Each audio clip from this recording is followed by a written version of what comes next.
Oh, you beautiful legends, and welcome to Blunt Force Healing Podcast episode 371. And today it will be a fairly short update because it was one of those days, and particularly Sundays, that were pretty dull and common, especially here in Ireland, where we got pretty much most of the day rain all the time.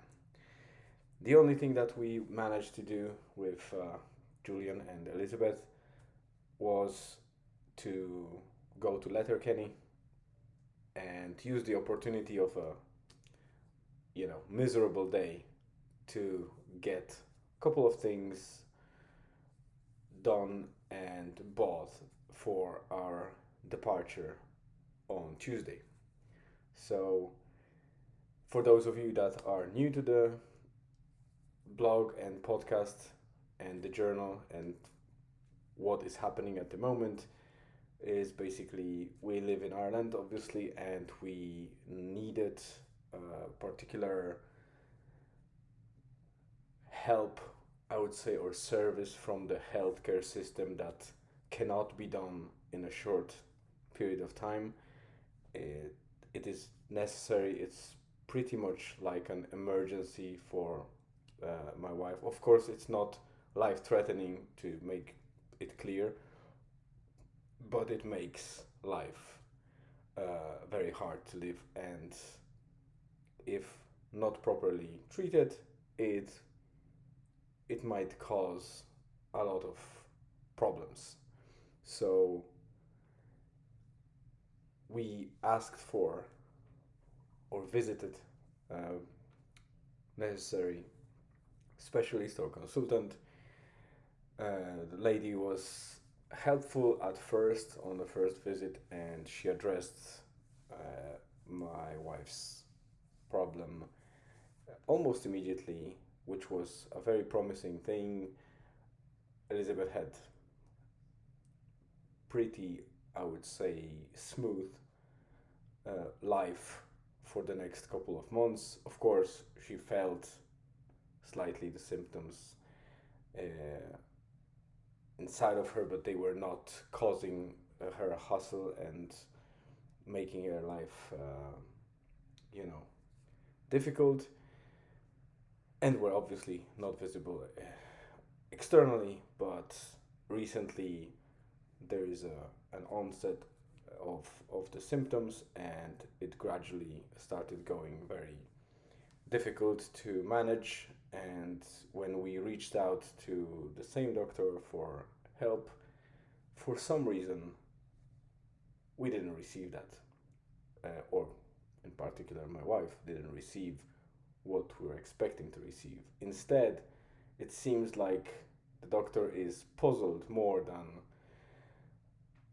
happy to help or understanding for the condition, and is kicking the can down the road, scheduling some uh, scan, which we don't know yet the date of, and then the next consultation would be in April 2024, which is a ridiculous timeline if you consider how condition is impacting the life of my wife. So we reached out to a Polish doctor that was able to do video consultation and agreed to meet us in a clinic in Poland, and was able to assess that she'll be able to help within the same day with the whole assessment, scan, and potential injection that is required, which is quite a relief. Of course, it's not a guarantee for anything, or the results can vary because of the how it all works, but at least we have response and we have hope and help scheduled. So that's why we fly to Poland on Tuesday, and on Wednesday we'll be visiting a clinic in Wrocław in the south of Poland, where the whole consultation will happen, and hopefully the injection as well. Then obviously it doesn't work straight away, but fingers crossed, in a couple of days' time, it will relieve the symptoms for my wife, and she will be able to go back to the proper rehab and exercise to get her going and recover faster. I feel optimistic about that. I see no reason why it wouldn't help, but obviously the risk is always there, so we just manage that. I already booked 3 days off at work, and I had booked 2 weeks almost off for the first 2 weeks of October because we were planning to go to Portugal for holidays. Obviously, because of the situation, we won't be able to fly to Portugal on these dates, so I don't know what will happen next. It all depends on what the results will be. But we're just flying now, focused to fly to Poland and just get the treatment, then relax a little bit in our cottage beside the lake. And also, I want that for Julian and all of us to get a bit of change of environment. The weather in Poland seems to be much better at the moment, so we're hoping to get some uplift from the sun and the temperature and just a change of environment to recharge our batteries about after that miserable summer, and we'll see where we go from there. The plan is to hopefully book the trip to Portugal anyway at later dates, and fingers crossed it will all happen. So today we only visited Letterkenny to get a couple of things, shopped around, and we pretty much did nothing else during the day, which is quite,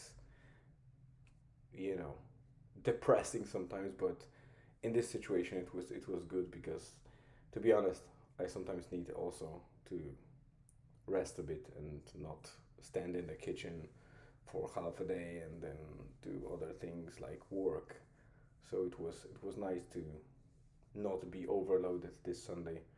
And also later on we played with Julian in a nice game that we actually played before. We just continued the journey, albeit we forgot how to play it at first. We needed to get back into it, but I think we should continue and play it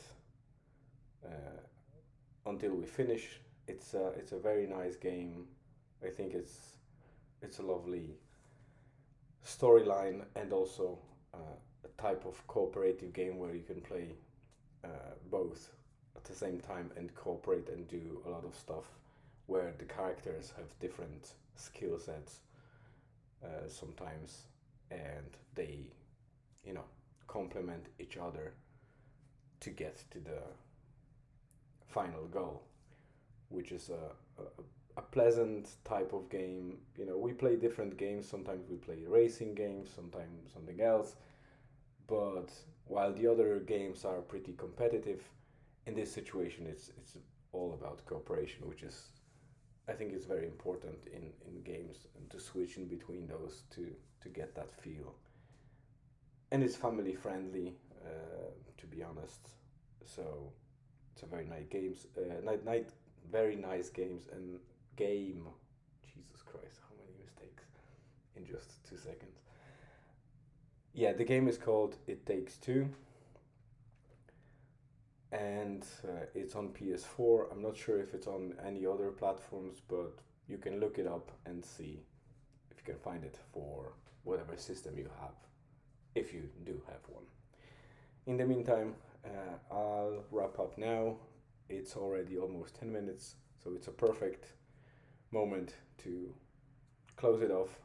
I hope you have a great rest of the day, afternoon, or evening, wherever you are. Thank you very much for watching, listening, and reading the blog. And See you tomorrow in the next episode.